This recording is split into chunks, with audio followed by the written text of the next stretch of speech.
today with your brother Oh God and SamAnt going in today, episode 277 of the Hip Hop Uncensored podcast. All right, we're going to jump right into this first story of the day, SamAnt. Now, yesterday, a few days ago, actually, rapper Juice WRLD passed away. Well, a few rappers, one being Joyner Lucas, had something to say. He pretty much, to sum it all up for everybody, said that he believed, that hip hop culture and these rappers promoting drug use, cause other young rappers like Juice WRLD and others out there to actually experiment with drugs. Well, Herbo took that to heart and he had something to say, and I'm gonna read it. He said, he's a fucking clown.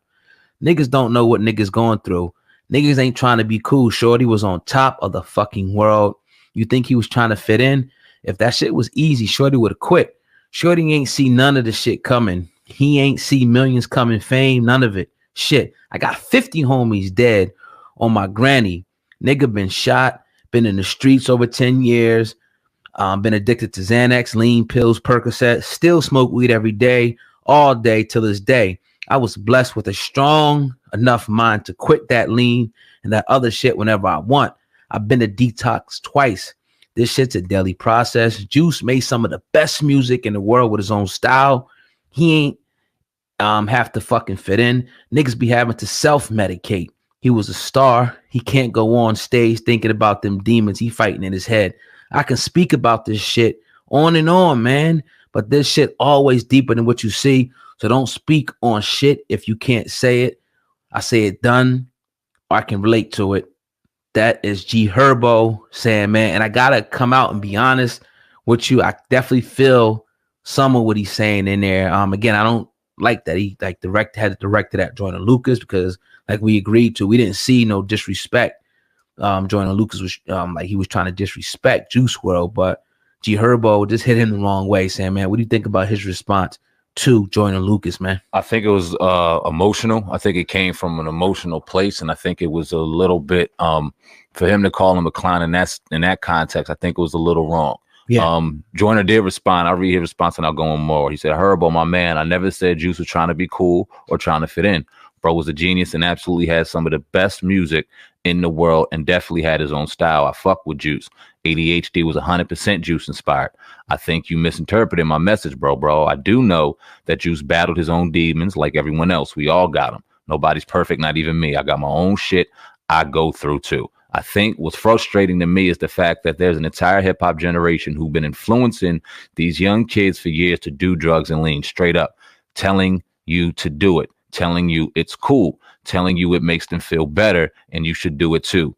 You turn on the radio and all you hear is Dirty Sprite this and Papa Molly that, or Xanax and all that kind of shit, glorifying it to the point that if a nigga was thinking about doing it before then, he definitely trying that shit now. Juice never glorified it. He actually said he is not proud of it in his music. There's a difference. He talked about what he was going through.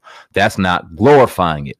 That's what he was supposed to do as an artist. I'm not blaming him. He did it the right way. I'm blaming the niggas who glorified it and made it easier for these young kids to use drugs as an outlet in the first place. If that makes me a clown, then shrug my shoulders. I guess I'll be that. Sorry for your loss. Love, live, Juice WRLD, bless up. I'm glad he said it the way he said it. Yeah, that was dope. I couldn't have said it better myself the way he articulated it. And that's why I think Herbo came from a little place. And like we said, maybe a little bit of guilt. And not saying that he was one of the niggas that necessarily Joyner was speaking on, but maybe remembering a record here where he might have glorified it. And now, okay, yeah, dude is right. But Herbo's a young man. He didn't just go ahead and pick it up, and he didn't start this evolution, the revolution. There were people before him. He was also influenced. And I think that's what Joyner was highlighting. Yeah. When are we going to assume some accountability and responsibility in some of these young kids passing away because of the influences of their peers that were glorifying it? I agree with him, man. Yeah, and I with Herbo, I'm hoping that they could be a meeting of the minds, because like you said, I love the way that Joyner Lucas put that, and really that was really superb the way he put that. But Herbo's talking from a place like, of actually somebody going through it. Yep. So it's just a different perspective. Like, he's probably like speaking to the people out there, reading the comments. Oh, she did it to herself. He shouldn't have been doing that and stuff. He's probably, he, for whatever reason, that's why Joyner Lucas even put it in there. Like, he felt that he misinterpreted it, what he was saying. But it is. I mean, you like Joyner was saying, once you could be hearing about this stuff, but now your favorite rapper is now talking about this. So, the girls, and all that is everybody's doing it. Your friends is doing it. So it's like, fucking, I'm gonna do it.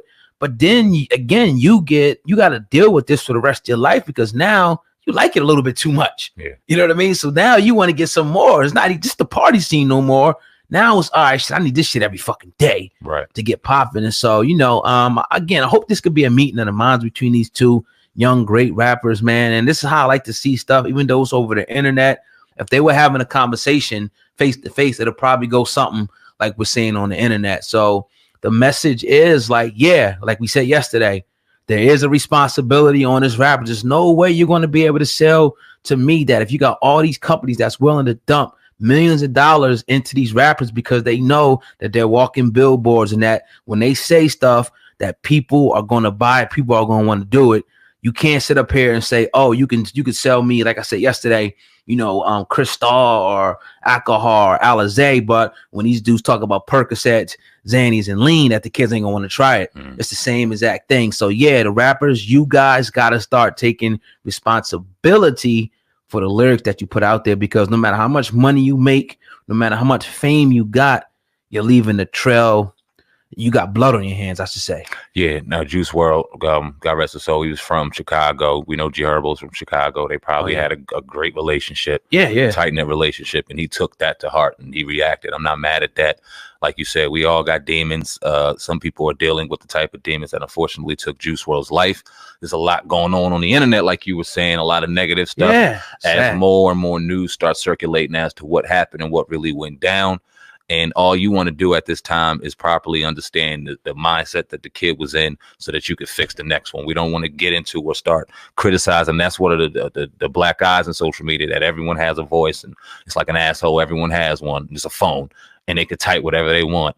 The most insensitive shit, not understanding the complexity of the situation. So I'm not mad at him, and I definitely understand. Talk about real quick, oh God, a lot of the young rappers now, coming off of a couple of days now off of this shocking news, them vowing off of lean, vowing off of drugs, vowing off of the we all know the bullshit. We see them on social media and doing that. Talk about now that trend that's going on within social media and in the rap game. I would say, first of all, just to put this out here, if you're on it, drugs and shit and lean and all that, and you're thinking about coming off, do it. It's a good thing. Exactly. But I will say that I think that a lot of them, are just doing it, doing it for clout, probably just talking, maybe feel a little guilty today, but they're probably going to pick it up tomorrow, and do it. And, sometimes, a lot of times people don't learn until it shows up on your doorstep, So, I hope, I don't want to even put the energy out there like, oh, these dudes are just talking shit, they faking, they ain't, they doing it for clout. They just trying to keep their name going and,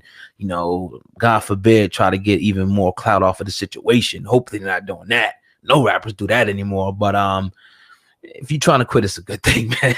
I'll answer that by giving kind of a little bit of advice. If you are sincere about that and you really want to better your life and get up out of that situation that you're in, stay off the phone, stay off of social media. Yeah, go. You got to, because if you're doing it for that and you're looking for a response, those triggers and those acceptance triggers are only going to lead you back down a path where you're going to feel a certain way when those acceptance triggers aren't what you want them to be, when they're negative. And you're going to see a bunch of shit. You're going to see, if you did that on your camera and then you go in your comments 30 minutes later, you're going to have people telling you to take drugs and kill yourself. You're going to have the most craziest shit in your inbox because people don't care. And this is another world.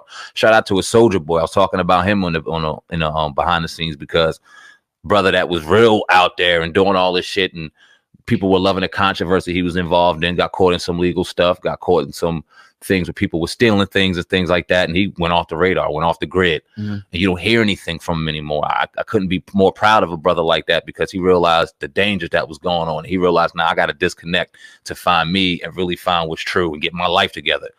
Those brothers are going to succeed. So if you're really true about it, get off of this, get off the grid for a while, really get yourself together. Facts. And don't worry about any kind of validation outside of that. Yeah, that's